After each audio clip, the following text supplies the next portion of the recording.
Shalom saudara-saudara yang terkasih dalam Tuhan Yesus Kristus, selamat pagi. Renungan harian kita pada hari ini diambil dari Matius pasal yang ke-7 ayat 1 sampai yang ke-5. Judul renungan kita pada hari ini adalah hebat. Seorang kritikus seperti biasanya mengunjungi galeri lukisan. Dia mencoba melihat-lihat lukisan yang ada, namun kali ini dia lupa membawa kacamatanya. Semua lukisan yang dilihatnya dikritiknya sampai dia tiba di sebuah cermin besar. Dengan semangat dia berkata, "Aduh, lukisan ini jelek sekali. Mana ada lukisan orang seburuk ini di dunia."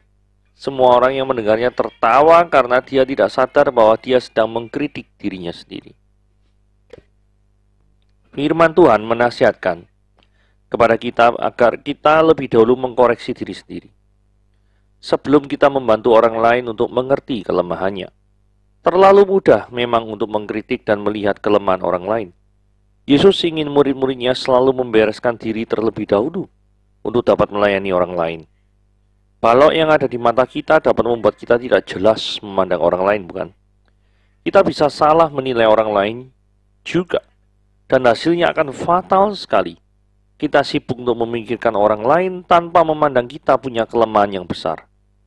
Mari sadar terlebih dahulu bahwa pemberesan itu mulai dari kehidupan kita dahulu. Cek diri kita. Apakah kita sudah hidup sesuai dengan firman Tuhan atau belum? Tanyakan kepada sahabat-sahabat rohani yang menolong kita bertumbuh, agar mereka dapat memberikan umpan balik untuk kita dapat menjadi pribadi yang lebih baik. Fokus pada serpian kayu dulu, sebelum melihat balok besar milik sesamamu. Bereskan dulu diri kita dan bantulah orang lain untuk bertumbuh. Oke, mari kita lihat renungannya ya. Apakah orang Kristen itu boleh menghakimi atau tidak boleh menghakimi? Bagaimana kita itu bersikap secara benar dalam hal ini? Baik dalam hal menghakimi maupun tidak menghakimi. Mari kita baca Matius 7 ya, ayat 1-5. Janganlah kamu menghakimi supaya kamu tidak dihakimi. Karena dengan penghakiman yang kamu pakai untuk menghakimi, kamu akan dihakimi, dengan ukuran yang kamu pakai untuk mengukur akan diukurkan kepadamu. Apakah engkau melihat selumbar di mata saudaramu, sedangkan balok di matamu tidak engkau ketahui? Bagaimana engkau dapat berkata pada saudaramu, biarlah aku mengeluarkan selumbar itu dari matamu, padahal ada balok di dalam matamu? Hai orang munafik, keluarkanlah dahulu balok dari matamu, maka engkau akan melihat dengan jelas untuk mengeluarkan selumbar itu dari mata saudaramu. Saudara, mari kita pelajari ayat ini ya, dan konteks ini ya, yaitu tentang menghakimi. Mari kita lihat pertama gini ya, arti yang salah dari kata-kata jangan menghakimi. Karena seringkali banyak orang tuh memakai kata ini, "Oi, kamu jangan menghakimi, kamu jangan menghakimi." Nah, ini arti yang salah gini ya.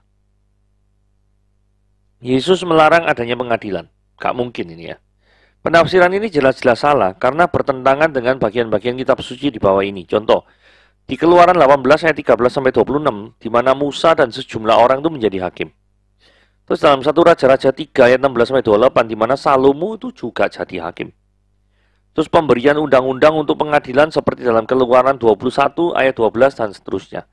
Jadi dari 3 ayat ini, 3 bagian ini menunjukkan bahwa tidak mungkin Allah itu anti pengadilan, tidak mungkin.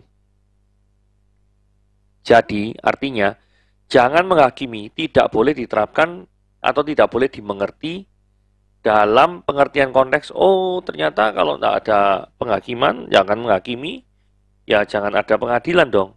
Bukan. Fokusnya bukan seperti itu. Arti yang salah dari kata-kata jangan menghakimi.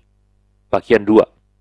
Oh, kita tidak boleh melakukan siasat gerejani. Siasat gerejani itu melakukan tatap muka dan memberikan hukuman jika memang terjadi kesalahan kepada anggota atau pengurus gereja gitu ya.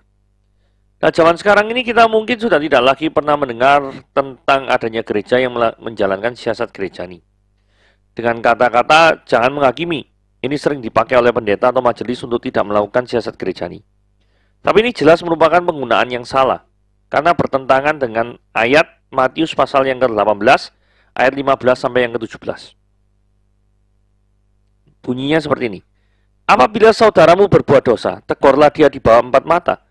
Jika dia mendengar nasihatmu, maka engkau telah mendapatkannya kembali. Jika dia tidak mendengarkan engkau, bawalah seorang atau dua orang lagi, supaya atas keterangan dua atau tiga orang saksi, perkara itu tidak disangsikan. Jika ia tidak mau mendengarkan mereka, sampaikanlah soalnya itu ada di jemaat. Dan jika dia tidak mau juga untuk mendengarkan jemaat, pandanglah dia sebagai orang yang tidak mengenal Allah atau seorang pemungut cukai. Jadi ternyata siasat kerajaan ini ada di dalam Alkitab ya. Matius 18 ayat 15 sampai yang ke-17. Jadi melakukan tindakan ini yaitu menegur daripada saudara seiman yang memang melakukan kesalahan. Di sini dikatakan, apabila saudaramu berbuat dosa, itu tidak boleh dikategorikan jangan menghakimi. Begitu ya. Yang berikutnya part 3. Arti yang salah dari kata-kata jangan menghakimi. Kita harus membutakan diri terhadap kesalahan orang lain. Kita tidak boleh menilai orang lain atau mengkritik atau menegur. Itu nggarai tukaran kayak gitu ya. Menyebabkan bertengkar aja. Oh tidak. Terus kemudian ada ngomong gini, oh itu tidak kasih. Ini salah ya. Karena kita menilai seseorang itu bisa dengan tujuan untuk meluruskan orang itu dari kesalahan. Atau kesesatannya. Dan juga menolong supaya orang lain tidak ikut dengan kesesatan tersebut. Nah, kalau kita memiliki sebenarnya teguran, menegur orang lain dengan tujuan yang sangat baik seperti ini, masa dikatakan itu tidak kasih? Terus ada pandangan yang ngomong gini, kita tidak boleh bertengkar, kita harus cinta damai. Terus ada yang berikutnya ngomong gini, kita kan tidak maha tahu, hanya Tuhan yang maha tahu, berarti hanya Tuhan dong yang berangkat jadi hakim. Karena Allah yang hanya satu-satunya pribadi yang maha tahu. Ya, jadi sekarang ayat 3 dan 4 ya, kita lihat ya. Sebenarnya kunci menghakimi yang benar itu seperti apa sih? Kalau saya ditanya seperti itu, lihatlah jawabannya pada ayat 3 dan 4. Mari kita baca sama-sama. Mengapa engkau melihat selumbar di mata saudaramu, sedangkan balok di depan matamu tidak engkau ketahui? Bagaimana engkau dapat berkata pada saudaramu, biarlah aku mengeluarkan selumbar itu dari matamu, padahal ada balok di dalam matamu? Saudara, kuncinya apa sini? Kuncinya itu adalah penghakiman yang benar itu harus berdasarkan dengan fakta. Bukan berdasarkan asumsi. Jika seseorang tidak melihat jelas suatu persoalan, seperti yang diumpamakan di sini adalah balok di matamu tidak engkau ketahui. Ada balok di mata itu kan pasti menghalangi pemandangan toh ya. Kalau menghalangi pemandangan berarti engkau tidak tahu dengan benar, dengan pasti apa yang ada di depan matamu. Engkau tidak bisa memberikan penilaian secara objektif karena ada balok di depan matamu. Nah, ini penilaian atau penghakiman yang seperti inilah yang dilarang oleh Tuhan Yesus. Jadi, jikalau ada sesuatu yang membuat pandangan kita itu bias, maka menurut ayat ini kita tidak boleh melakukan penghakiman. Melakukan penghakiman itu balok harus singkir dulu, artinya adalah penilaian kita terhadap suatu objek atau suatu perkara itu harus objektif, tidak boleh subjektif. Oke, larangan penghakiman dalam konteks ini. Larangan menghakimi ini kelihatannya ditujukan pada ahli Taurat dan orang Farisi, dan atau orang-orang yang segolongan dengan mereka. Karena apa? Karena ahli Taurat, orang Farisi ini selalu menganggap diri mereka sendiri benar. Dr. Martin Lloyd Jones pernah memberikan contoh penghakiman yang salah yang dimasukkan oleh Yesus, yaitu orang Farisi yang berdoa di bait suci yang berkata, "Ya Allah, aku mengucapkan syukur kepadamu karena aku tidak sama seperti semua orang. Bukan perampok, bukan lalim, bukan pezina, dan juga bukan seperti pemungut cukai ini." Jadi di belakang penghakiman ini ada self-righteousness spirit. Roh yang menganggap diri sendiri benar. Terlalu gampang dan cepat menyalahkan orang lain sebelum mengetahui duduk persoalannya terlebih dahulu. Bandingkan dengan Yohanes pasal yang ke-7 ayat 24 yang berkata, "Janganlah menghakimi menurut apa yang nampak, tetapi hakimilah dengan adil." Berikutnya, larangan penghakiman dalam konteks ini adalah menegur atau mengecam dengan kemarahan yang tak terkendali tanpa kasih dan belas kasih. Jadi kalau misalkan penghakiman atau wujudnya daripada penghakiman yang kita lakukan adalah marah-marah sama orang ya tanpa memperdulikan perasaan orang lain, maka larangan jenis penghakiman seperti itulah yang dilarang oleh firman Tuhan. Yang poin yang keempat, membesar-besarkan kesalahan orang lain. Jadi kalau misalkan kita sedang melakukan penghakiman, kemudian membesar-besarkan kesalahan orang lain, ini yang juga tidak boleh, dilarang.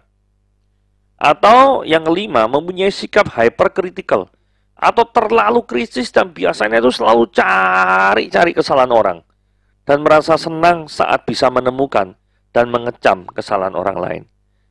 Ini orang model kayak gini ini ada sakit jiwanya ya. Jadi senang kalau orang lain itu salah, terus berarti dia itu bersuka cita di atas penderitaan orang lain. Nah, orang model kayak gini repot. Orang yang menghakimi atau menghukum akan dihakimi atau dihukum. Balasan ini bisa datang dari manusia dan atau dari Allah. Ada orang yang keberatan terhadap kata dihakimi atau dihukum ya.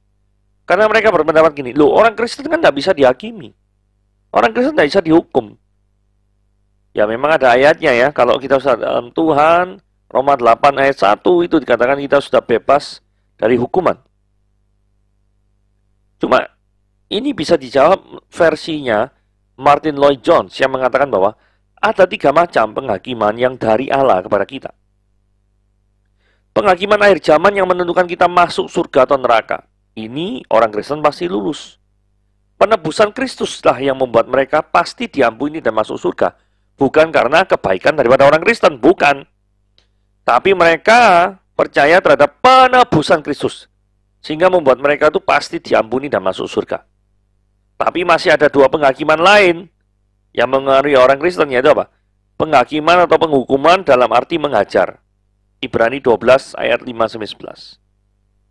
Dikatakan bahwa orang yang mengasihi, Allah yang mengasihi itu adalah Allah yang juga menghajar daripada pengikutnya, anak-anaknya. Penghakiman untuk menentukan pahala. Di dalam 2 Korintus 5 ayat 10 dikatakan, sebab kita semua harus menghadap tahta pengadilan Kristus, supaya setiap orang memperoleh apa yang patut diterimanya. Ini kan dihubungkan ya, antara tahta pengadilan Kristus dengan memperoleh apa yang patut diterimanya sesuai dengan apa yang dilakukannya dalam hidupnya ini, baik atau jahat. Saudara, ini penting ya. Mari kita lakukan introspeksi sebelum menghakimi. Hai orang munafik, keluarkanlah dahulu balok dari matamu, maka engkau akan melihat dengan jelas dan mengeluarkan selumbar itu dari mata saudaramu. Saudara, kritikan baru boleh diberikan setelah saudara itu introspeksi diri saudara sendiri. Adanya dosa dalam diri kita bisa menyebabkan kita tuh melihat dosa-dosa yang sebetulnya tidak pernah ada pada diri orang yang kita tegur.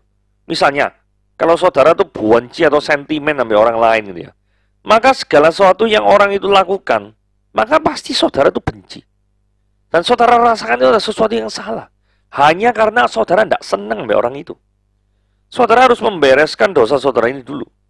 Dan kalau saudara bisa mengasihi orang itu, maka saudara mungkin akan melihat bahwa banyak atau bahkan mungkin semua kesalahan orang itu sebetulnya tidak pernah ada. Ini menarik sekali nih ya. Ilustrasinya gini ya. Orang melihat tetangga jemur pakaian yang masih kotor. Padahal sebetulnya kaca jendelanya orang ini itu sing kotor. Terus kemudian dia melihat semuanya yang ada di depan matanya dia. Entah itu mobil tetangga lah, jemuran tetangga, semuanya tampak kotor gara-gara kacanya kotor. Jadi yang benar mana? Ya bersihkan dulu kacanya dong. Daripada ngeritik sana-sini orang lain. Yang sebetulnya tidak ada masalah apa-apa. Jadi firman Tuhan bicara sampai di sini. Tuhan Yesus memberkati.